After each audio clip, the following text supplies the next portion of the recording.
Yo, what's good? Welcome back to another episode, Season 4. We back with another episode. First, let's welcome back our resident Dr. D, Dr. Esquire Day. What's good with you, homie? FDO. I'm back, man. Fresh off of missing a week, but I'm back. Yeah, man, your presence was definitely immense, man. But as always, the bros hold it down, man. But yeah, man, I guess we can just get right into it, man, y'all. Yeah. I Well, know go ahead, some of let it y'all. out. Yeah, go ahead, let So it out, I man. know some of y'all, halal, y'all was waiting for my reaction to the college football national championship game where my Miami Hurricanes fell short, losing to Indiana 27-21. I ain't gonna lie, Dave. It was one of those games where it's gonna sting for a little bit. I ain't gonna hold you. It's gonna sting for a little bit, man. Yeah. Um, I just really wanted it bad for those kids, man, and for the team. Um, I wish more of the guys were here, like T, Brad, BT, and everything. But for those that don't know, dealing with being a Miami fan for the last few years, it just seems like the talent and the potential was there, but the swagger wasn't like that. Like feel that little bit of like cockiness, a little bit of intimidation. Like these boys were gonna come, and they was gonna tackle hard. They was gonna play with their heart and everything. Yep. And that's what this group reminded me of. They fight through so much adversity throughout this whole season. They had to fight against their own conference. They had to fight against the media. They had to fight against the playoff committee. And on top of playing the games that they had to play this season, I just like that because usually when they lose a game and they feel like they're out of reach of a playoff berth or anything, the team just kind of fall apart. They still win 8 games, but they might lose like 3 of the last 5, something crazy like that. Like just fumble the whole season because they didn't go undefeated or they lost to a team that they shouldn't have. So the whole season gets derailed. Or if they lose to Florida State, then the whole season gets just derailed. Or you know, like those times we lost to like LSU or Alabama again the season, like those type of games just derail the whole season for the Miami Hurricane. But this year's team, I know Cristobal wanted to wait until they won the championship to say the U was back, but this year's team had that U feeling to it. Like they really had that. They really just had like that intensity, that cockiness. Like they was ready to play ball. They was ready to like Paul smack heads out here and shit. Like, and then you had good stories like Malachi Tony coming in a year early and having a great one of the best freshman seasons we see in the ACC conference. You had Mark Fletcher had one of the better years as a running back out of Miami, and that position is one of the holy grails in college football. You When you have a season like Mark Fletcher, he put himself in good company, man. He really showed his stuff. He really played with a lot of heart out there. Carson Beck, I know he was flawed, but we gotta give him credit for taking this team to the championship game, giving them an opportunity to bring a trophy back to the University of Miami. Mm-hmm. He made some solid plays throughout this season that we should give him credit for. So I know a lot of people have been slandering him because of the last drive and how he was playing the first half, but I do want to give him his flowers at least to know like, hey, you was part of a special group. They didn't get the job done, and it's going to sting a little bit, but I'm always going to remember the season. It's one of the better seasons that Miami football has had in a while. And actually, I will say the U is back, at least for this duration, because back-to-back years, 10-plus wins. You got Cam Ward being the number 1 pick in the draft, and then we potentially got 2 top 10 picks coming in this year's draft. I'm going to say the U is back for real, man. Like, what Cristobal has built over these past few years and seeing like the struggles that he had when he first started coaching to where it is now, he put a lot of stuff into this program. No, he And did. I guess the feeling is kind of bad because it's like we just don't know what next season's team is going to look like. We're going to be losing a lot of players on both sides of the ball. We have this whole thing going on with the Duke quarterback trying to go into the transfer portal, speculating that he's making this move so he can go to University of Miami off of this crazy ain't an idea. I'm gonna let the courts handle it. As you know, I can barely keep up with recruiting because what you thought was the rules in one situation don't apply to another situation. It's crazy. The Ole Miss QB has to fight in court for another year of eligibility while we have grown men with kids in daycare able to come back and play football. Yeah. It's beyond me, but you know, but I do want to get credit to the University of Indiana. I guess I can't be like upset. Like people are like, why you not so upset? It's like Indiana was never like if we was like playing them consistently, maybe down the line I would be like I could go back to this game like I really got the steam for these dudes, but we don't play Indiana like that. Like I gotta get credit to Nick Sagnetti. He really turned that program around in probably like the shortest amount of time you will ever see a program be turned around from being in the basement to winning a national championship. Mendoza, for what it's worth, I feel like his Heisman moment actually came in a championship game more than what he was doing in the regular season. Because the scramble on the fourth down to go into the end zone, I gotta give him credit for that. He made a baller play on that. But let's pump the brakes, y'all. Let's pump one of the best teams ever. I give it. Are they the first team that went 16-0 in this new college football player era? Yes, they did. But to say they like a top 5 team of all time, I think a lot of people just living in the moment, Dave. I don't know. I'm not trying to be a hater, but I think a lot of people just living in the moment. Yeah, no, yeah, I don't think they're a top 5 team of all time. I mean, there's quite a few teams that I can think of. I mean, number one to me, probably the best team that I've ever seen assembled is probably 2001 Miami. You know, when it was Andre Johnson, Ed Reed, Kellen Winslow Jr., Sean Taylor, Clinton Portis, I think was on that team, or McGahee. Well, yeah, or one of those running backs. Yeah, yep. Frank Gore, Entre Rowe, Jonathan Vilma, all those guys. So like you have that 2019 LSU. You have one of the USC teams with Matt Leinart and Reggie Bush. 2006 Texas. Alabama was a couple of quite a few Alabama teams, like quite a few, and even like even throw like one of the Georgia teams up there that won the championship. So yeah, like I wouldn't put them as top 5, but they, shout out to. So I say this first, just looking back on this national championship. So it was gonna be like an incredible story either way. Like even going into the game, it was an incredible story. Like, Indiana, I can't really recall the last time they had a bowl game. I think it was during the COVID year, just because like a lot of teams maybe weren't playing a lot of games, and they were under a different coach, obviously, but that was the last time. But before that, you said like people don't play Indiana. I mean, like nobody outside the Big Ten played Indiana like that, because Indiana didn't play bowl games that much, or Indiana was at the bottom of the barrel when it came to the Big Ten. Yeah.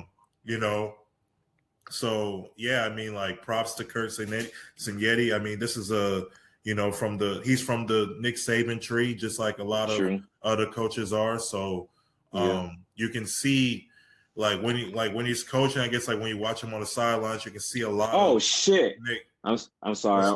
I'm live watching the Hornets. It's getting ugly in Charlotte, man. It's just poster after poster, man. Jared Allen just caught someone lacking. Damn. Oh yeah, I'm sorry. I see the pick and roll. Okay, there I go. Okay, there you go. My TV's not a vote. My TV's behind. Oh, I see. Oh, he said, I see it. He said, I see it. You don't see it. How you don't see this? You don't see the setup? Yeah. They say I'm respectfully moving out of the way out this lane because I see the play happening. He said he not. I saw the setup from a mile away. But yeah. yeah. But it was gonna be a good story either way. I mean, I think like you said, I think the U was back just because of what they were able to accomplish this season. Really, like, yeah, I mean, the 2 losses they had, I mean, like, you know, But then I called them though. I called those trap games. Then the one against Louisville and SMU. The one against SMU is like, okay, like SMU probably should have been in the ACC championship, but I mean, so should a lot of teams should have been in the ACC championship. So should have been Miami, but but from that time, you could tell like they locked in for real, because after the SMU loss, they were just smacking teams, and that's why I was so impressed with the team, because like other Miami years, after that SMU loss, that's when you was on the collapse of the season. It was like, well, y'all, we're not going to a bowl game no more. You know how they don't give a damn about the ACC like that. You have dinner had to be perfect if you want to get into ACC championship game or get into a playoff game, because they don't value the ACC as much as they do the Big Ten and the SEC. But they really was like, hey, we still got a shot. All we could do is just play who's in front of us and then let everything around us just happen the way it happens. And yes, it took a lot for them to get into the playoff, but they showed their worth while they got into it. Like I said last episode, I really felt like this year we had the two top teams playing for the national championship. I feel like Miami proving themselves with their out-of-conference schedule, the way they dominated South Florida, the way they beat Notre Dame up front, and then the way they handle Florida. I know Florida wasn't like ranked at the time, but the way they handle like an SEC competition team like that, move them out the way. And then even when they play teams like when they play Florida State, the score shows 28-22, but we both know like the game was pretty much out of hand by the time Florida State started scoring. So like they really just showed they was really a dominant team. And, you know, some teams, they just have hiccups, but you know, if Ohio State has 2 losses, or we saw if Notre Dame has 2 losses, it's not the end of the world for them. But if an ACC team has 2 losses, trying to fight for a playoff spot, it's like, nah, they're going to have to battle from the bottom, like back in the 20s or something. So it's just crazy. But they still find a way to get themselves in the playoffs. And then it was just like week after week, we just had to prove people wrong. They say we couldn't go to Texas Station and win. They say all they do is they got the crowd, they got the loudest noise, they got all these pipe noises and everything. But all I know at Texas Station is they sell pipe dreams, because we went in there and we took over their trap. Then they say we couldn't beat Ohio State. We was still hungover for 2 decades off of that loss. We wouldn't be focused for this game. Now that we showed up, we dominated them boys, bro. And then we had to make sure that we defeated the Cinderella story at Ole Miss. No coach, coordinators leaving game after game. They playing with their hearts on the line. They just want to prove everybody wrong that they still competent university. And to a gusty drive from Carson Beck to get the final touchdown to seal the game. And then all week I just hearing like Indiana's going to stop Miami. The spread went from 7.5 to 8.5. Like it's going to be 2 touchdown scores, all this other stuff. And I told people we was going to keep that joint close, man. Like if the Ohio State game showed me anything, we both play Ohio State.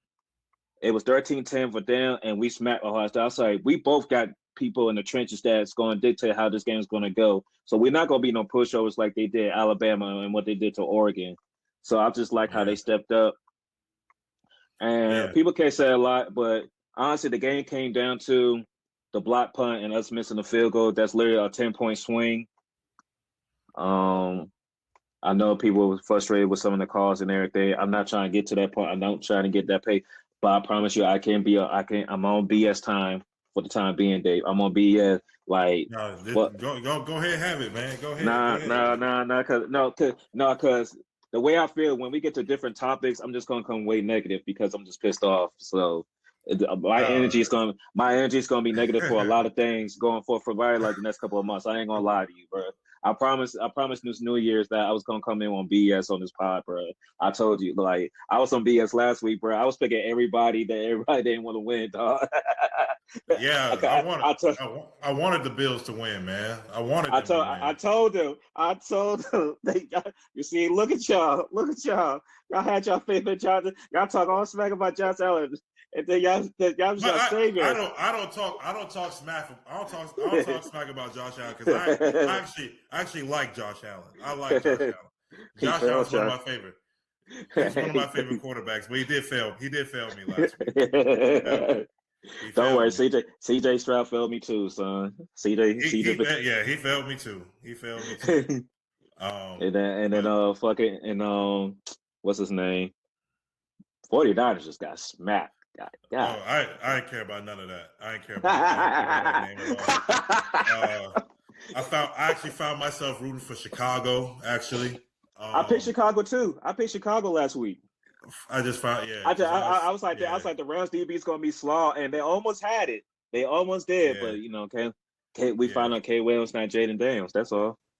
Yeah, but before we get to the NFL though, I'll say this about college football, about the game and how this just my recap of the national championship. So I mean, like you said, there was a 10-point swing. I mean, you're a drive away from possibly winning the game. I mean, but we can't blame it all on that one drive.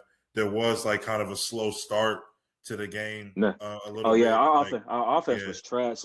I really feel like if we even just got 3 to 7 points in the first half, that would have changed the game. Yeah. We was just coming from behind, and it was good that offense found its flow in the second half, but it was just too late. And then a play like a block punt and a misfit, that's what comes back and bites you. Because that second half they ain't have no answer for Mark Fletcher or Malachi. No answer for him.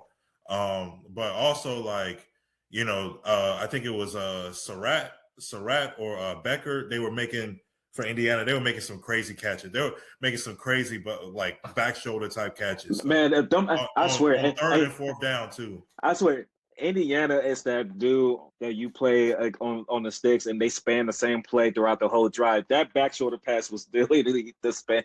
That and RPO, bro.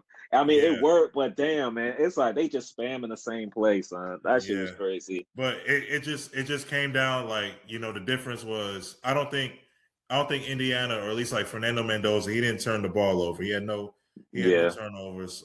Which is key. Which is key. And then, like the block punt and then the interception at the end, kind of ended up being the difference. And they had timely converts on third and fourth down. Like our defense, they did their best they could, but towards the end, like that last touchdown drive, it was just they was converting on third and 7, 3rd and 5, 4th and 4, 4th and 5. Like it was we could have gotten them off the field plenty of times. We just didn't execute. And so it was like I said, sometimes you just need your offense to step up because your defense can't stop everything. Yeah, and Miami back though, man. Miami's back, and obviously they'll need to capitalize on momentum this year. I'm not gonna say they're not back. I mean, you look, they won the Cotton Bowl and they won the Fiesta Bowl. They got to the national championship game. I forgot and also beating Texas A&M before even doing those things, and was clearly the best team in the ACC. So I'm not going to say that they're not back. So depending on how recruiting goes and depending on how this Mensa situation is, we'll see what happens. But for Indiana. Again, credit to them. It's a wonderful season for them. I'm not sure how people are talking about a dynastic run. I don't see a dynasty. The blueprint is out, and you be damn if you think you think Ohio State, Michigan and Oregon. Those two, fuck Oregon. Those two. I'll try to give them credit for once, but go ahead. No, because Oregon is stepbrother. There was a marriage between the Big Ten and the Pac-12, and they got stepson into this relationship. We don't care about them. They got their own separate room down there until they make some noise to be deserving to be in this conference. Yeah, But Ohio State and Michigan, the Blue Bloods, the Alpha Dogs of this conference, you think they're going to allow this Indiana thing to go for how long? You think it's going to go? Y'all tripping. They saw, so y'all want to get some grown-ups? We're going to get some grown-ups too. And we still going to recruit the top tier high school kids coming out of high school.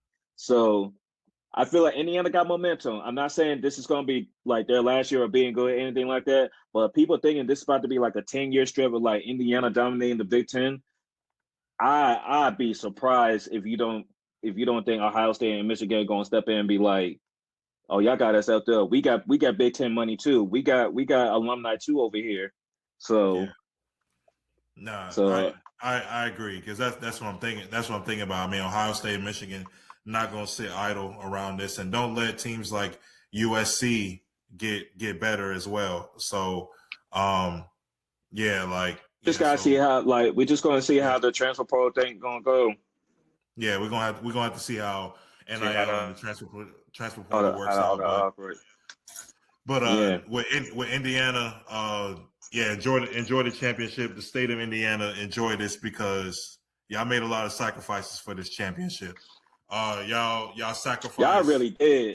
Y'all sacrificed Jim Irsay, the WNBA champ, and then that led to sacrificing Tyrese Halliburton, and then y'all sacrificed Caitlin Clark, and then y'all sacrificed Daniel Jones, y'all low key sacrificed and Sauce Gardner, and y'all sacrificed Phillip Rivers low key, made him come off the couch for just a few games. That was disgusting. That was disgusting. All for an Indiana IU championship, football championship. So that's nasty. That's nasty. That's crazy. That is crazy. But hey, look, whatever you got to do, whatever you got to do. I'm not mad at it because I'm glad that all those things worked out for their favor. At least worked out for me. I ain't. Fuck them. That's that bullshit. No, I mean, well, yeah, my bad. But yeah, as far I can't tell you how to feel. I'm just emotional right now, man. I'm emotional, man. No, I feel you. It's just, I didn't want Tyrese Halliburton winning no championship. At least not this year. Tensions is rising. Not this year. Not this year. You can come back. You can come back and do all the winning you want, but not. I need an OKC to get that one. But before we get off the college football topic, we talked about we just mentioned a particular team, and I wanted, and just because it's been a couple weeks since they got their ass whooped, that don't mean the slander is not fresh. So, Dan Lanning, you be doing all this hooping and hollering, all this, huffing, puffing, and blowing people's house down type big bad wolf shit, and your ass get smacked back to back years in the college football playoff. What that trophy case looking like? You got more jersey combinations than hardware in that trophy case. Come on, man. Hey, I bet every time you go on College Game Day, Nick Saban be looking at you like a disappointed stepchild, like Dre just said y'all are to the Big Ten. I bet Nick Saban be looking at your ass like, who's this nigga? Who's this? I ain't raised. Hey, this ain't the son of a bitch that I raised. This ain't the guy from my coaching tree. Like, come on, man. Hey, look. You can't, bro, Dan Lanning, you can't be doing all this rooted in substance type bullshit. And then when you get your ass whooped, you start being like, backing up, being soft and all that. Nah, bro. You can't be doing all that, man. But look, I'm sure y'all going to get Dante Moore back just to go back to the playoff and get smacked again. So I'm looking forward to it. We're gonna be back here. We're gonna be back here again. This time, same place. Again, Dave. We're gonna be back here again. Again. Hopefully, they might not even make it that far. I don't know. Ohio State and Michigan may have something to say about that. Indiana, them might be the three teams that come out the Big Ten next year. So we'll see. Yeah, I think if they got Bryce Underwood some more help, I think Michigan going to be a team to watch in the Big Ten next year. And the coach that they got is a solid coach, especially like for what he was able to do at Utah. Imagine him doing that in the bigger program. Yeah. Mm-hmm. So we'll see, but Hey, don't worry about it. Or Oregon, y'all still got as much hardware as we do out in Colorado, and y'all got all them jerseys, y'all got all them 5 stars, and y'all still don't win nothing. We got more Heisman trophies than y'all do actually too. So we got 2. I think y'all got 1. So Damn. yeah. I wouldn't be doing so much talking if I was you, Dan Lanning. But go ahead. Nah, man. I just think about how Dan Lanning is the type of person that be having all the crazy stories, but can't really fight for real. Okay, man. You put him in a real situation, and he freezes up. Hey, what's that shit that Jalen Rose said one time? Water Pistol Pete Jr. That's Dan Lanning. That's Dan Lanning. That's Dan Lanning right there, to a T. But yeah, it is what it is, man. Shout out to my Canes, man. Hopefully things resolve themselves. But look, I'm a type of person, I can't keep track of this recruiting thing. Look, whoever's on that field come late August, early September, that's the team I'm rocking with. Let's let's get over this, because I think it's emotional too, because this happened on our own field, like this happened in the city. So it's kind of like a ugly the feeling that having somebody else colors confetti drop on your field and everything. Yeah. But also if the rumors are true, what Tucker said to Fletcher, I glad Fletcher punched his bitch ass, man. Fuck him. If the rumors are true. If not, what did he say? So for those that don't know, Mark Fletcher Jr., his dad passed away like last year. And he still played the game. So apparently the rumor is that bitch ass nigga Tucker said something about his dad, and that's what like sparked that boy Mark Fletcher giving him that. Yeah. So if that's true, then look, man. That's if not, then I I take it back once we get more information. But if the rumors are true, that's some sucker shit. I'm gonna keep an eye on you if you make it to the league. Cause sometimes y'all 3 stars, y'all think since y'all beat some 18, 19-year-olds, y'all gonna be making it in the league. All right. But fuck it. Let's get off this, man. We already kind of went through the divisional round matchups and everything. So let's championship Sunday, man. We got the Broncos versus the Patriots, Seattle versus the Rams. Unfortunately for the Broncos, well, I guess we might. I don't know how everybody else feels. Yeah. I don't speak ill on injury and nobody, but I would say, but unfortunately, Bo Nix won't be able to play in the AFC Championship game. He suffered a season-ending ankle injury. But people are still trying to speculate when it happened, and because they say it was one of the last few plays in the overtime win against the Buffalo Bills. But for some people are still feeling confident with Jarrett Stidham as the backup quarterback coming in, replacing Bo Nix. But going against MVP potential candidate Drake May, and how the Patriots dismantled the Texans. Drake May's been having a good season. The defense was playing well. It just seems like a mismatch now that the Broncos don't have their starting quarterback, or do you give them a chance in this game? I give the Broncos a chance to win just because of their defense, and they're going to have to rely on it very heavily. They're going to have to rely a lot on R.J. Harvey in the running game too. Mm-hmm. But when you got guys like Patrick Surtain and Benito and the front 7 that they have, it's hard to not give them a puncher's chance. And I don't have any faith in Jarrett Stidham. I don't think he's going to really do much. He hasn't thrown a pass, I think, since in 3 years, I don't think, or like in an NFL game.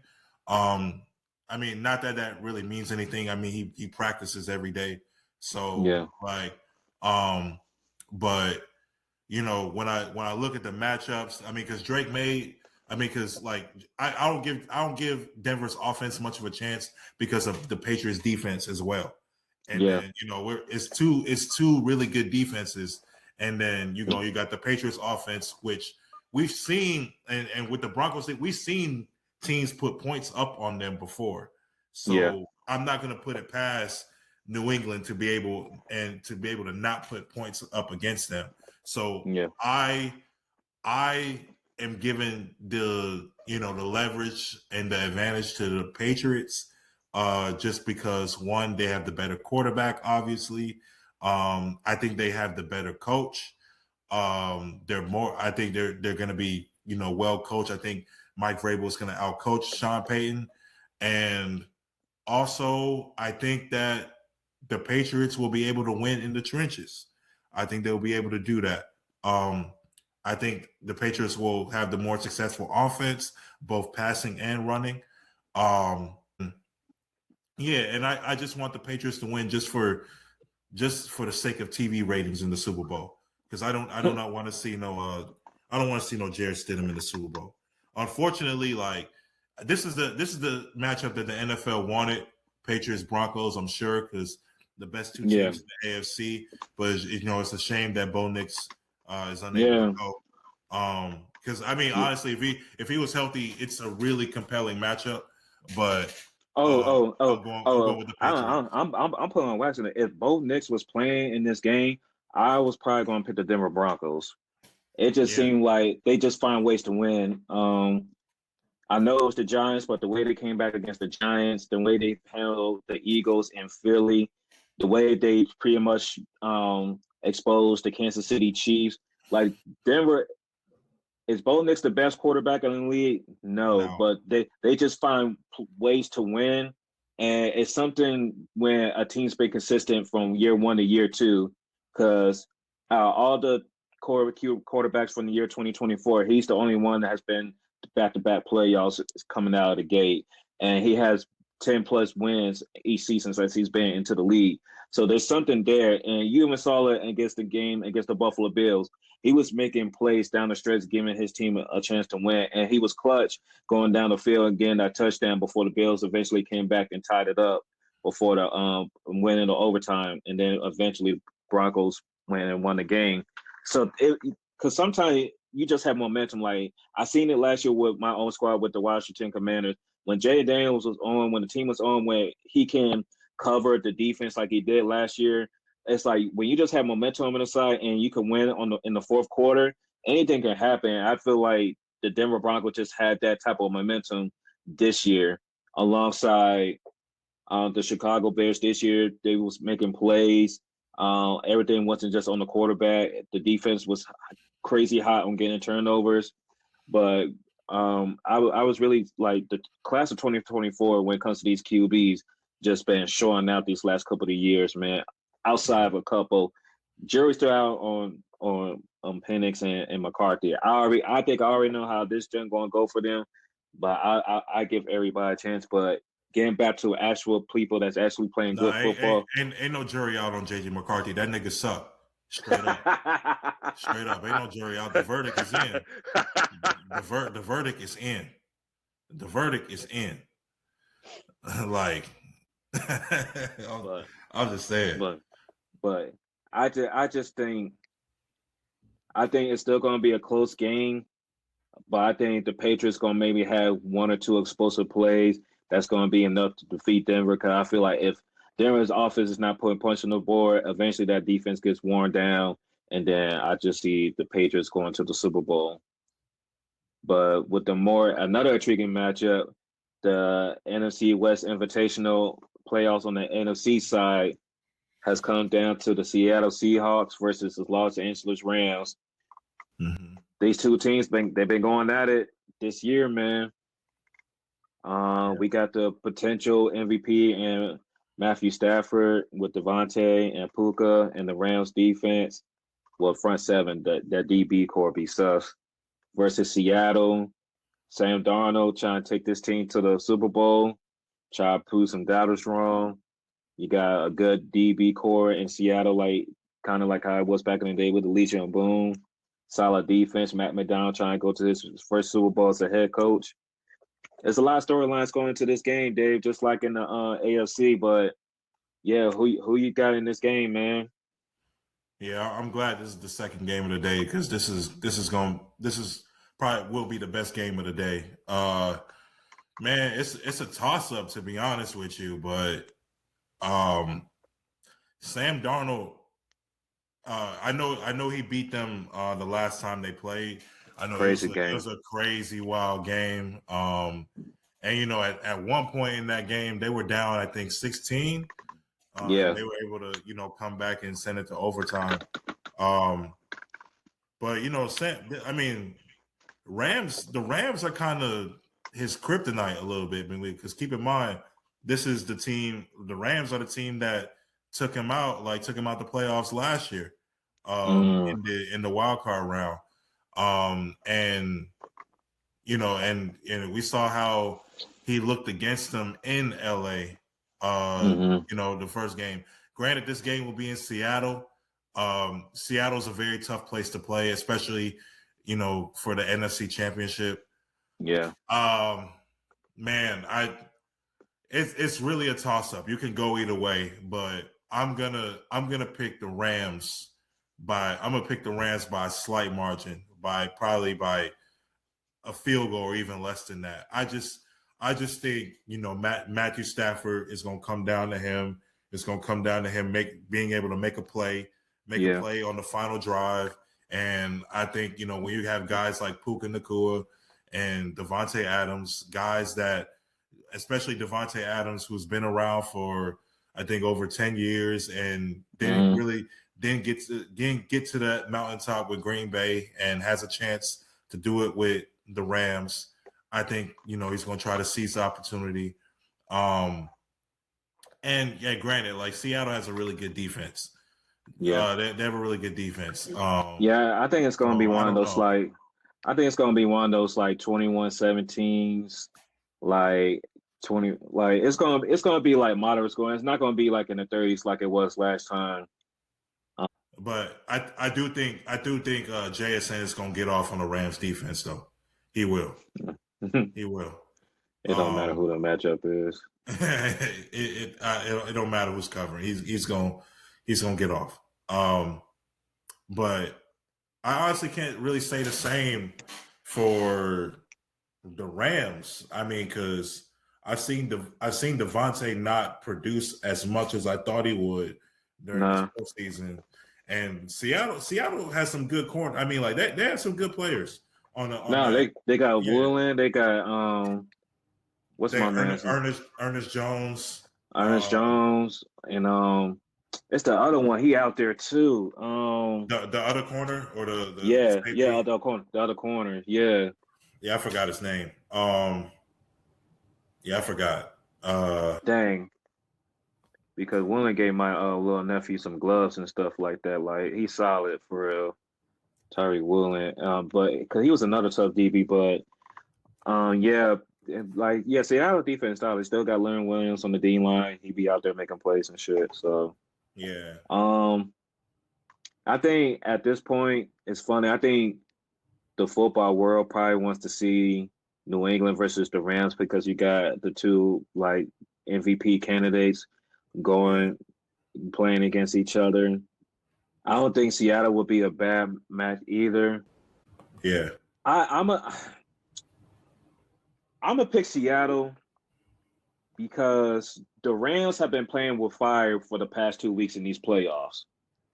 We know the Rams to be the better team in each game that they went to. When they played y'all could have had them. If it wasn't, y'all could have had them. Chicago could have had them. And I don't think a team that gets escaped that many times, eventually it balances out.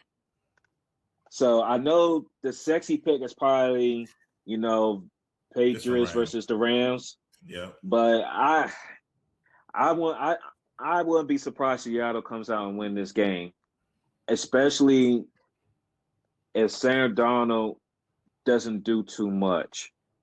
Like, if Bryce Young can see that the DBs are slow, if Caleb Williams can see that the DBs are slow, you better pray you're not the only one to let this DB have a good day on you, Sam Darnold. I'm just telling you the truth. Okay? Don't let Casper, Danny Phantom, whoever the fuck would be out there. I'm saying like, because against the 49ers, the Seahawks had a very strong start because Shaheed ran that kickoff back to start I the game. know. And then the defense got shit going, and then they got the ball. And, he had a short field. All right, this is a whole different animal. It's a whole different animal. So could he do it? Could he do it? I'm sure he can do it because look, he's at home. He got the 12th man, and Hey, what's that Cree line? He said, "Hey, that's a well balanced breakfast over there, boy." That's a well balanced. What you say, Cree? Yeah. That's a well balanced. That's a well balanced breakfast over there, boy. Hey, could he do it? Yeah, he probably could. Because I mean, if this game was in LA, I ain't giving Sam Darnold no chance. Bro. Hey. If this one was in LA. Trust and believe. I'm saying, but I put in my own parlay. Oh, this is gonna be put 10.5 on the spread. I still take that shit easily. I'm saying, man. But I'm gonna give him a chance. And the other corner that we were talking about was Devon Witherspoon. Yeah, there we go. Devon Witherspoon. Across from Willen. So and they got Byron Murphy and DeMarcus Lawrence on that line. So man, that I mean, I ain't mad at like the Seattle pick.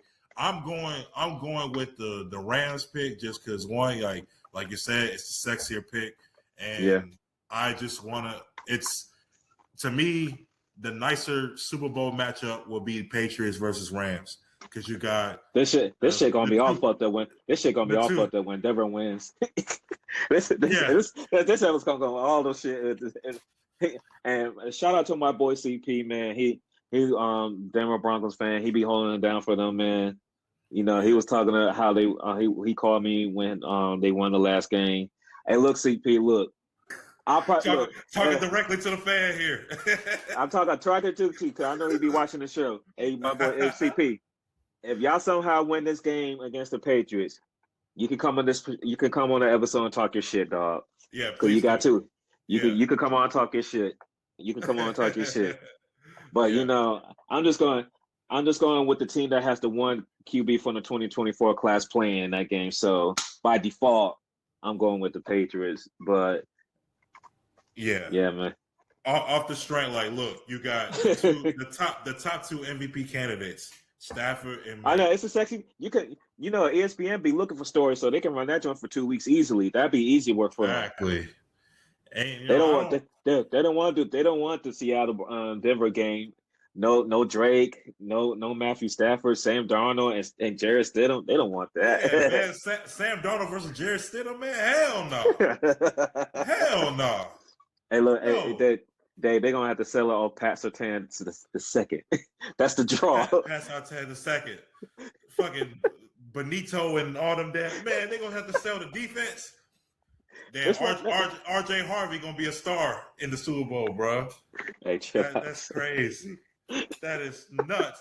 Who's the other corner outside of Surtain? That white dude. There's Moss. Moss. Yeah, Riley Moss. Yeah, man. He gonna be a star. Man, oh, come on, bro. No. I said that shit because your mate, old boy, what's his name? Cooper DeJean. Whatever the fuck he named from Philly. I made him a star last year. Hey, you see his highlight tape at Iowa? You see his highlight tape? Bro? Ball hawk, bro.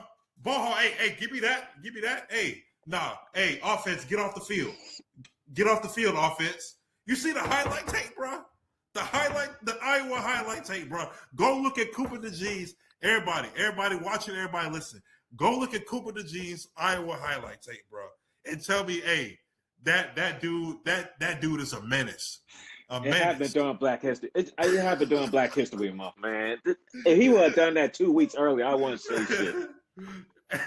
Why couldn't I be Quentin Mitchell? Why? Or Darius Slay? Somebody, man. Yeah. Well, that's just how it goes, man. Hey, Martin Luther King had a dream, but he also wanted milk too. We just celebrated a holiday. Oh, you got the day off just like I did, man. You gonna talk about Martin Luther King like that, man? Hey, I'm just saying, bro. You need disrespectful. You need strong bones to lead the march. You need strong bones to do activism, bro. Come on, bro. You need your strength. You need calcium, bro. Okay, I'm talking way too much about milk. Let's move on. Let's please move. Way too much. All right, man. Let's wrap this up, man, before we get really sidetracked. Cause we can take it there, man. We can definitely take it there. But yeah, man. That's a wrap for the college football season. We're gonna keep our eye out on the whole transfer portal situation with Mensa, Duke, and Miami. Quite frankly, I'm gonna be honest. I can care because, like I said before, whoever's on the field late August, September, that's what I'm rocking with. If you there, cool. If you're not, same thing with my Terps. Whoever's there in late August, September, we there. If you're not, it is what it is. But shout out to the Canes, man. Definitely gonna have another good week in NFL football. I think these playoffs been really lit. These games been really good. So hoping the momentum keeps going. Yeah, but once we get the fellas all back together, man, I know y'all been waiting for this hoop content. We getting closer to the All-Star weekend. I know we're dealing with news like Jimmy Butler being out for the rest of the season with an ACL tear. So how's that going to affect the Warriors at the trade deadline or going forward during this season? And yeah, man, a lot of good hooping going on. The Stains definitely building in the league. Players popping their shit out there. I like it, Dave. I like it, man. Yeah. Build out the Stain up for the offs, man. I like it. I do. Yeah, I like it too, man. Bring back more competitive hoops, more disdain in hoops, man. Mm-hmm.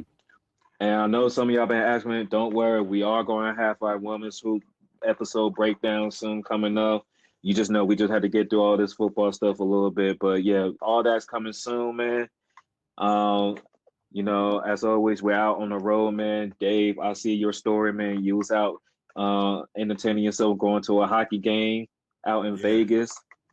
Hold on one second. I got to show everybody something. Here we go, y'all. Got this bobblehead. Yeah, shout out to the Vegas Knights. Got this bobblehead. This is Aiden Hill. Aiden Hill, the goaltender. The goaltender for the Vegas Knights. Yeah. It was bobblehead night against the Toronto Maple Leafs. So yeah, no, shout out to them. Shout out to them. All right, man. But yeah, definitely going to get some more hoop content for y'all. As always, we love the bros. Shout out to them, man. As always, me and Dave gonna hold this joint down. But yeah, son, like, man, anything you got to say to the people, dog? Yeah, no, spirit of hoops. Shout out to we gonna definitely get into women's college hoops. Shout out to Sarah Strong, AZ Fudd. UConn Lady Huskies balling, still undefeated, still at the top. Shout out to the Vanderbilt Lady Commodores. Michaela Blakes. I see it, but yeah. Hooper. If you're not hip to Michaela, get hip now. Get hip now. Absolutely. And they just released the WNBA schedule. I haven't had a chance to look at it, but hey, I can't entertain nothing until I know a CBA going to happen. Look, I'm ready for Rival Part 2 before I'm ready for the WNBA season. Man, yeah, that's true. It'll be interesting to see what that a second season of that would look like in the summertime. If we see somebody with this many extensions on power, they be in a barrel in a damn river by now, son. When the deal going? Ain't no way. If this extension for these negotiations was in power, they wouldn't make it to the fourth. They wouldn't make it to the prelim episode, dog. Like this is episode 6 kill, Dave. If you know, you know. Yeah. I'm saying, man. I mean, the Nafisa is Teflon right now, so man, she's Teflon. Nobody's budging. Nobody's budging at all. She said, I ain't playing, so I got time. Yep. Exactly. But we'll see what happens though. Shit, she might even sneak in an MVP clause in for her in that Let me stop playing. Oh my shout man! Shout out! I'm sorry, Fee. Shout out! It'd be tough for Fee, man. I love Fee though. It's just be tough for her, man. It'd be tough, man. It's always some unfortunate stuff, man. It's always some unfortunate stuff, man. It's tough. It's tough. It's tough. It's definitely good. But shout out to Fee, man. It's all love. She a hooper, man. She's one of my favorite players to watch, for sure. Yeah. But we appreciate everybody for watching and listening. Make sure you subscribe to the pod. We appreciate everyone that like, share, subscribe, whether you're watching on YouTube, listening on any of the podcast streaming platforms. We appreciate everyone for engaging and following us on any of those platforms. Follow us on Instagram, X, Facebook. I want to give a shout out to everyone I met out at Podfest in Orlando. Shout out to the NBA Now and Then podcast. Definitely, definitely checking out some of what you guys are doing, as well as some of the other sports podcasters. It was a pleasure, meeting everyone out there. Wasn't out there for a very long time, but it was a good time. Hope to see everyone. That's what's up, man. Hope to see everyone again next year. And man, it's good to be in this podcasting space. So appreciate everybody. All right, man. Well, sure. And with that, it's your boy Dre from PG, and then we got our resident doctor back, D. Dr. Esquire Day. It's Assassin 4, and we out.